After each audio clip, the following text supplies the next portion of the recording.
What's up, guys? Welcome to how I became a Division I linebacker. This is part 2 now. If you guys don't know, my name is Aaron Shebloski. I played Division I linebacker at UC Davis, and then I went on to build and scale my first business to multiple six figures, and now I'm helping out people with their tax strategy and financial planning. I usually talk about finance and business and things like that, but I thought telling my background in sports would be so useful to see how you might want to go about achieving any dreams that you have, but also how I became to be as competitive as I am today. And how when I talk to anybody in the industry, when they ask me about, how they should approach their taxes or their finances, I always approach it from a lens of competition and that you should look to win. So let's pick back up right where we left off. If you guys remember from part 1, it ended with me committing to UC Davis right at the end of my senior year. So I committed on April 30th, and then literally I was at home for the month of May, and then 2 weeks later, it's June and it's college football season. So less than 6 weeks later, I am in the car driving 8 hours up to Sacramento to get ready for my first year at UC Davis. All of my film had showed me at like 2:15, and I get to campus at like 1:90. I'd already committed at this point, and basically when I went back up there to visit again, coach saw me at 1:90, didn't really say anything, didn't really matter that much, but I'd gotten hurt, I'd gotten sick, I dealt with some other issues that had led me to lose a lot of weight. Basically my first day out there, I remember I was like so jittered up, I'd taken pre-workout, and it was literally just like a little warm-up session for us to test our numbers for the first time. And I remember like hurting like my glute or like my hamstring or something just because I was going so hard. I was like so intense. And we got to the point where we started doing conditioning and things like that. And what I started to realize is there was a lot of imposter syndrome for me. See, everybody else in my recruiting class was like a 3 or 4-star guy in high school. They were all big dudes and everybody was like really good, but they weren't that much different than me. I kind of put everybody on a pedestal around me, and it took me a while to learn that this actually wasn't the case. And I worked really hard in the summer. I actually did really well in conditioning. I was almost like the best conditioned guy in my class for my position. And this really showed me, I was like, wait, like I can do this here. Like I'm not as bad as I think that I am. And when we got into fall camp, I was bottom of the barrel. I already knew that I was going to be. I was playing inside linebacker at like 188 pounds. And my first year of fall camp, it was super weird. If you guys don't know, college football fall camp is literally 12-hour days. Like it is brutal. And everybody else that was in my class that got there was like, oh, this sucks. Like I never had to work this hard before. And for me, I was just stressed out the whole time about getting cut because I thought that's how these things went. And so one day in practice, I was still very jittery. I was like, didn't really know what to do when I was out on the field. And one day in practice, I was like, dude, I'm just going to play crazy. We ran this blitz and I ended up like lighting up this running back in the backfield. And we were not allowed to tackle at all. And I got in trouble for it. And I remember the head coach like yelled at me for it. And I'm going to be honest, I didn't even think the head coach knew my name at the time. And it was one of those moments in my life where I was in trouble and my inside linebackers coach shocked me and he was like, hey, if that happens again, like you're not going to get the opportunity to play here. But when I walked into the locker room, it was the first time like people actually noticed me. And I actually had gained like a lot of the respect of the older guys for going out there and doing that. And we had things like skit night, and I would end up going crazy on skit night, roasting a bunch of people and stuff like that. And this continued on through the season. We had an Ultimate Warrior competition where I started off really bad and I ended up like coming back and got second place in the thing. And I just kind of built this reputation of like this really crazy guy, which was exactly what I was trying to build. And so at the end of my redshirt year, right, I redshirted as a freshman, there were about 10 linebackers in the room, I think, and we lost like 6 of them. So we're down to 4 linebackers. And if you guys don't know, in college football, the depth charts are very deep. So typically there's like 4 or 5 people at each individual position. And I don't mean like each individual position like, oh, there's 5 linebackers. It's like, no, there's typically 5 Mike linebackers and like 5 Will linebackers. So for me, this felt like a golden opportunity. All of these old guys left. One of the guys in the room at the time is now playing in the NFL. And I just thought like, wow, like this really is my moment. And when we got to spring ball, it was going to be like spring ball was my time to actually get out there and play and show what I could do. However, because there were so little inside linebackers, they ended up running a dime package to where I pretty much never played because now I was 4th on the depth chart for one position. But I was working really hard. And over the course of this offseason, like this was the most locked in I'd ever been. I was at least working out 2 times a day, a lot of times more. I'd gone from like 188 to like 215 pounds. I ran like a 4.840. I'd really put myself on the map. We had like a school combine and I did really well. My numbers were really high and a lot of people were really impressed because at first it was like, oh, there's this kid who is like the last guy recruited and he doesn't really have any natural ability, but now they're kind of seeing me form and shape and like, wow, this kid might actually get somewhere. And so we had 4 linebackers in the room at the time, like I said, okay, and I thought that this was going to be a good opportunity for me.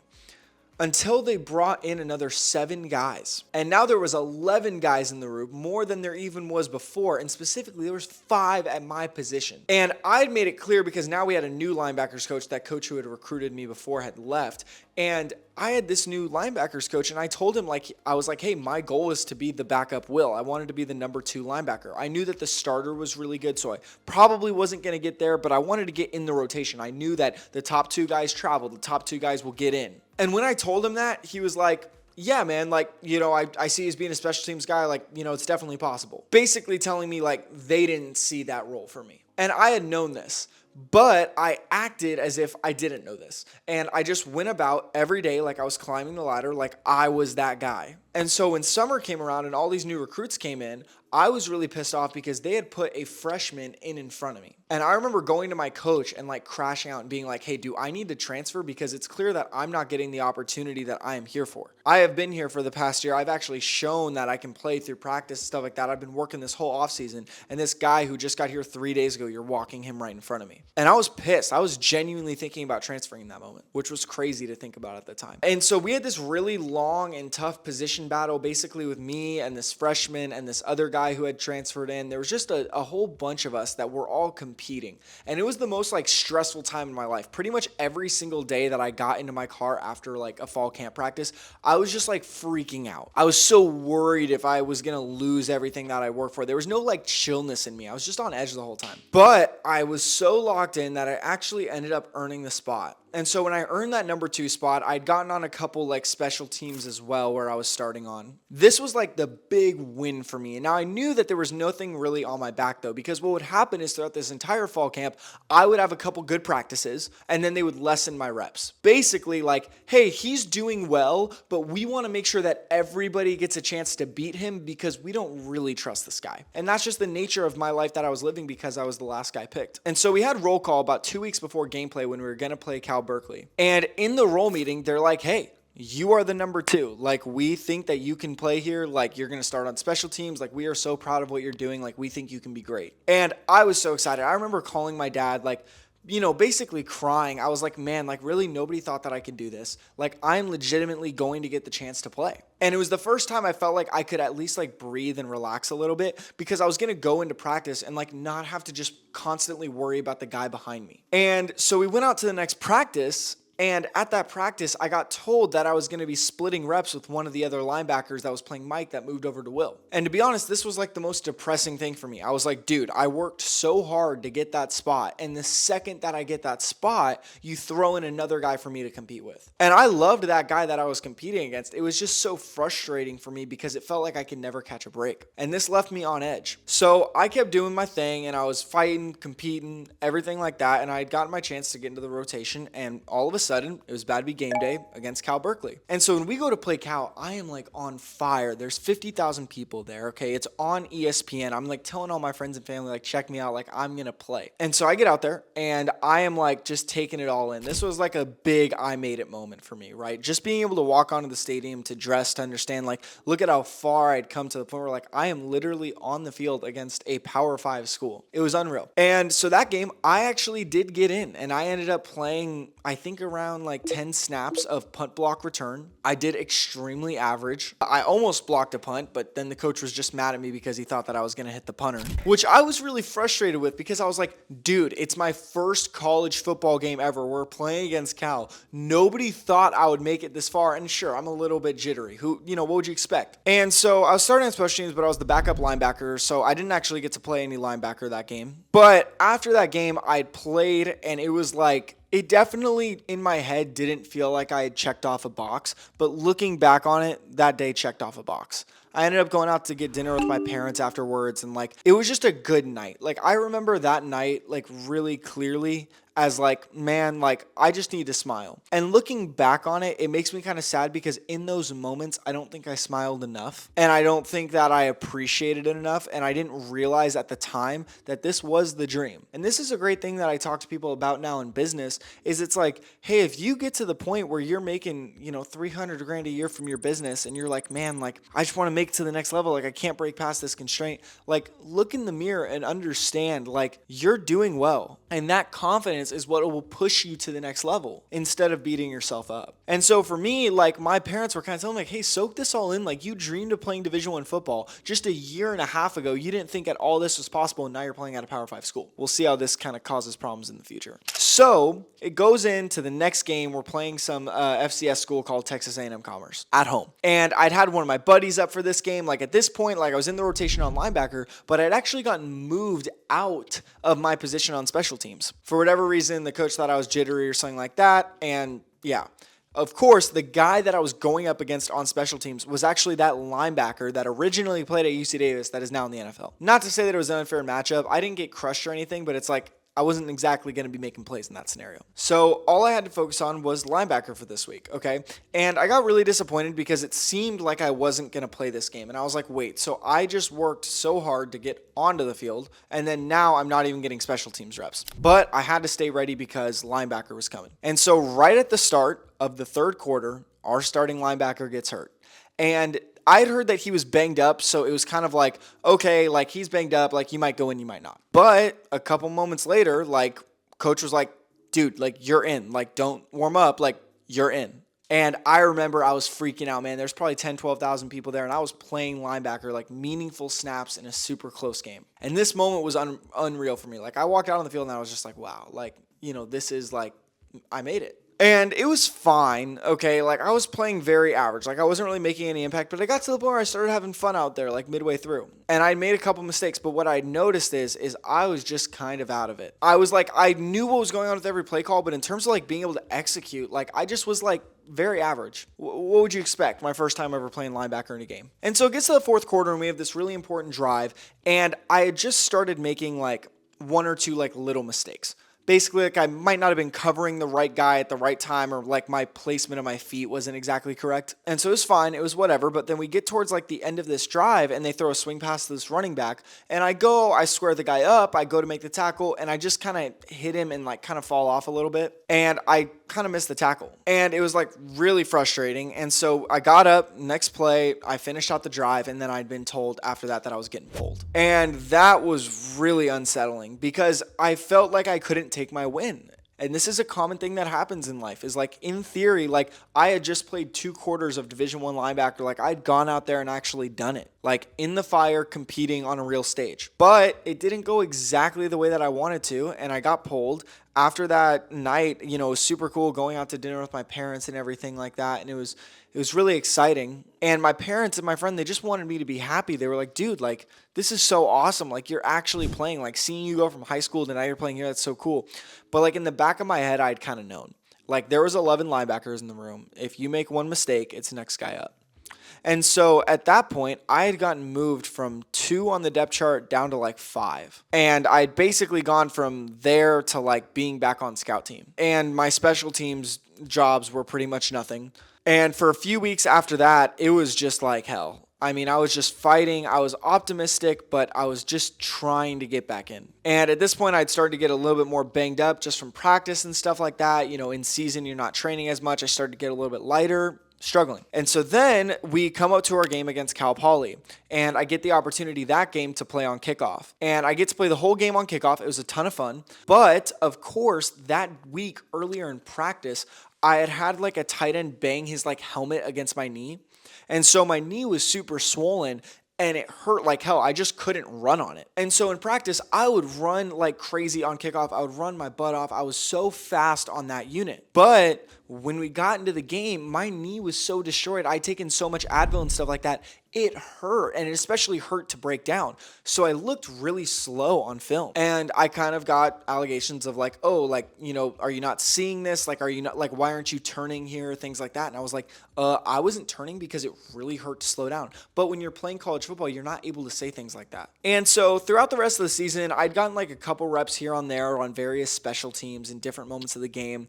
But that was pretty much how things closed out for that year. And then going into the next year, they brought in more linebackers, and we played spring ball, and I did okay in spring ball. They had moved another younger guy in front of me at that time. And I had started to get really hurt, and I lost a bunch of weight. I was down to like 185, 190 now. And I'd been trying to gain it back, but I was really struggling because during this time was when I had first got into my other business. And so my days were literally 12-hour days. I would get up, I would go to football, work out, then I would go to school, and then I would go out and do my business, whether it was knocking on doors or things like that. And I realized how much I really enjoyed the business side of things, that it actually sacrificed against everything else. And I didn't have that much money to go out and just like eat out all the time, so I wasn't really eating enough. And I was surviving heavily off of caffeine. And so I played spring ball, and it was fun because in the spring game, I got to play a lot of linebacker. I played okay. But after this, I started to deal with some pretty heavy stomach issues. And it actually led to me losing a lot more weight. I'd gone from like 215 to about 180,